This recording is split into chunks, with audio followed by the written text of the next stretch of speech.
Roasting peppers in a convection oven is the easy, mess-free way to achieve beautifully charred peppers every time. Crisp slices of peppers are delicious when added to salads. However, when peppers are charred and the skin is peeled off, they have a completely different flavor and texture. Roasted peppers can be enjoyed in so many different ways. Added to egg dishes, hot sandwiches, pizzas, casseroles, or to vegetable side dishes, or even enjoyed as an appetizer. The rich flavor adds that special something to any dish. It's easy to char multiple peppers at one time in the oven using either the convection broil or the broil mode set to a high temperature of 475 degrees.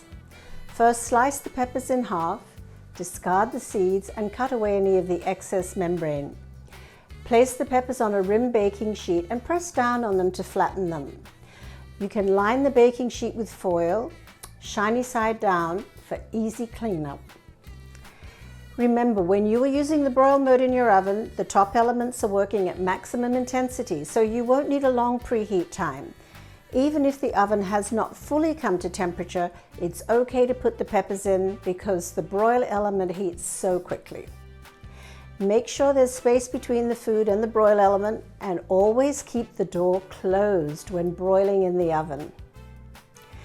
It will take approximately 10 to 12 minutes, depending on your oven, to char the peppers completely, and they will not need to be turned. When they have a nice char, take the tray out of the oven and cover the peppers with a paper towel. Set them aside to rest until they're cool enough to handle. As they rest, the flesh will pull away from the charred skin, making it very easy to peel them. Now all you have to do is chop the peppers and place them with some olive oil and store them. You can also add some chopped garlic and fresh herbs, but in that case, be sure to eat the peppers within 3 to 4 days, and every meal you enjoy them with will be delicious. Hi, I'm Larissa, your convection enthusiast. Convection cooking can make you a better cook. Check out my videos and I think you'll find that you'll do really, really well. And please like and subscribe.